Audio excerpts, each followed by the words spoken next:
All right. In a previous snippet, we talked about what's in your first aid kit, but let's talk about food. Where are you going to get your food? How are you going to stock your food? What are you going to stock? How are you going to treat it? And most importantly, how long is it going to last? How are you going to store it?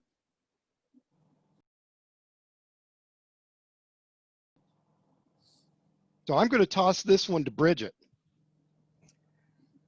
I think that as far as food goes, it's for us, we have multiple levels of food storage. We have the stuff that is, the dehydrated 20-year, you could take camping stuff, and that really is for a deep emergency where food is scarce and has been for a while.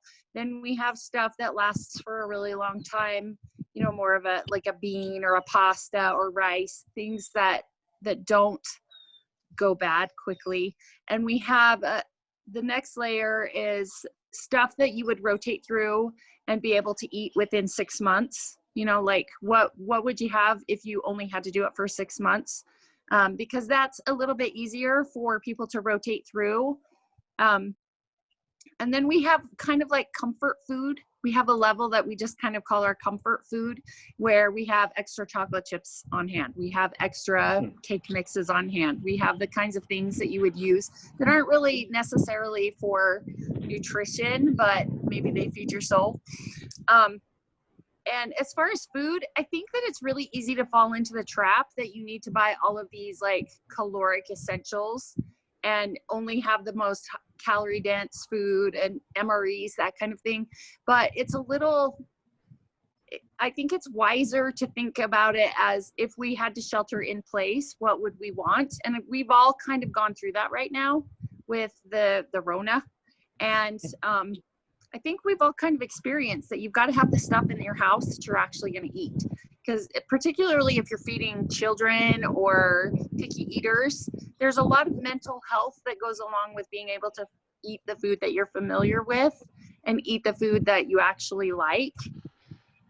I don't know. You guys can all pitch in on this too, because I think Well, I know I that don't really feel like an expert anymore. I feel like we've all kind of gone through it. So, and I'm not really an expert. I'm just a mom. I know that Sandra does a lot of shopping with local co-ops and markets and the like. So why don't you tell us a little bit about making connections with other people, with growers, and what can you do to prep with what's fresh now? Mm. I'm a big believer in working with your local farmers, and you're going to find these people at the farmers markets.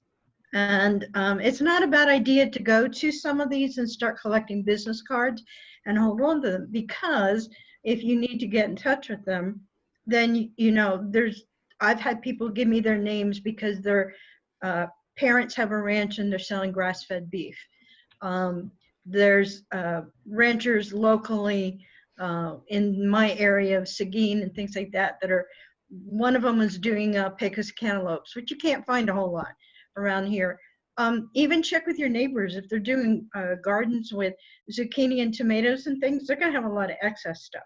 So, maybe work with them and try to, get, say, hey, I'll help out. How about, I don't know what you could do. You could buy them canning jars. You could buy them a couple bags of fertilizer and say, hey, let me have some of the excess that you're not going to get. The other thing I would do is I would definitely learn how to can if you could. I have had a lot of success, even the food banks in the area. We've gotten some things from food banks like 50 pounds of carrots. And what are you going to do with that? Well, what we did is we cleaned them, we sliced them, we froze them, and we have carrots all year long. Or corn cob, steam it, can it. Same thing with different types of berries and things like that. So I wouldn't wait until an apocalypse as much as go out now and start looking for the different farmers markets in the areas. We also have a really big produce supplier who found themselves in a rough spot when all the restaurants were closed and all the schools were closed. And they reached out across social media, and they actually changed their whole business plan. Instead of you going down to their warehouse and getting stuff, they're going out to all the different communities with their big trucks. And you can go get a $3 watermelon and you know, a box of peaches for $5, things like that. So, you know, I check out some of those places and have them in mind for a time when you might need it for an emergency.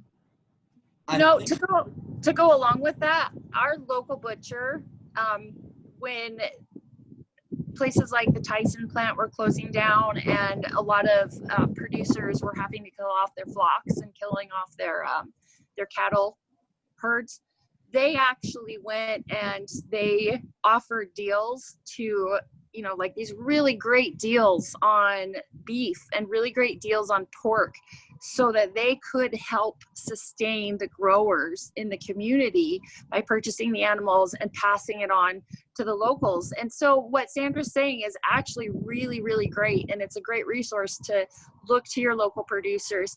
And I mean, it seems like it's kind of one of those snooty foodie things to worry about, like farm to table, but there's such a benefit in being able to reach out and buy what's in season. And even in the most urban areas, you are going to have producers that are willing to bring it into your area to you just got to look around, and it really is important that you do it now instead of when there's some kind of a crisis, because you don't have to panic if you have knowledge.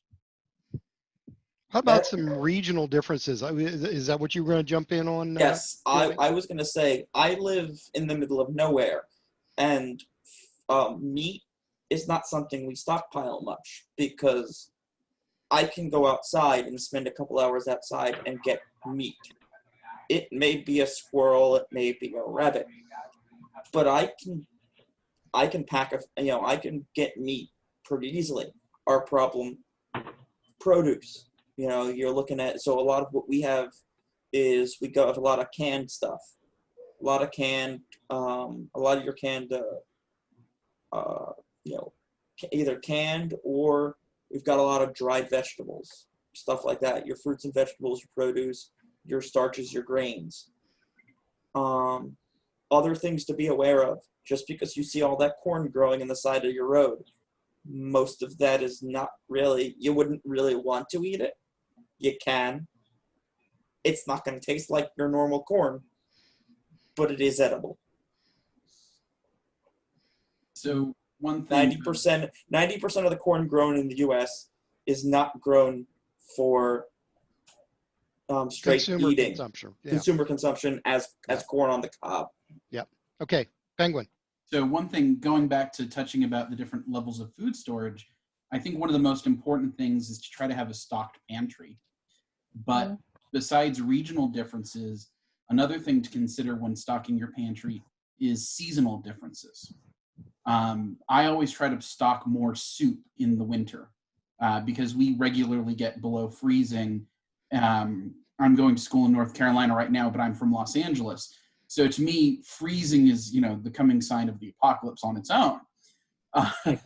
So in the winter, I regularly want, even if it's just like a cup of hot soup or a cup of hot broth to help fight off the cold, I'm eating a lot more soup, drinking a lot more broth during the winter, but 100 degrees, 90% humidity, a steaming hot cup of broth in the summer is not that appealing.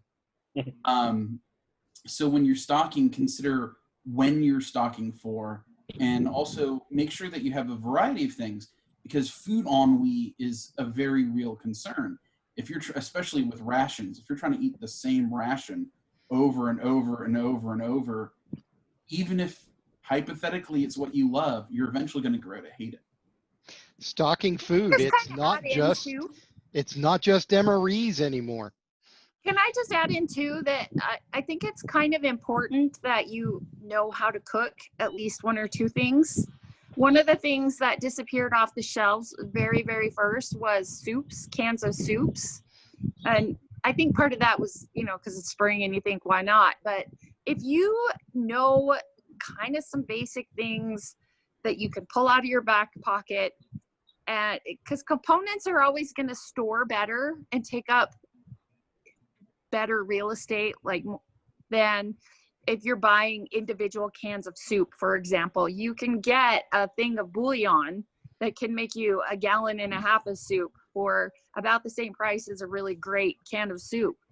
So like, just have a few things like that. Like, if you know how to make some kind of a basic bread recipe that you can then use for pizza dough or for calzones or for cinnamon rolls or for fry bread, whatever it is, just have a few things in your back pocket that you can do like that, so that your pantry items are not a complete waste of time.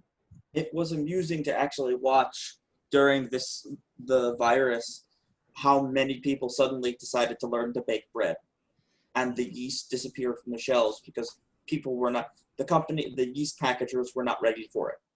Right. For about a month, it became almost impossible to get yeast because everybody suddenly decided, oh God, it's the end of the world. Let me learn to make bread.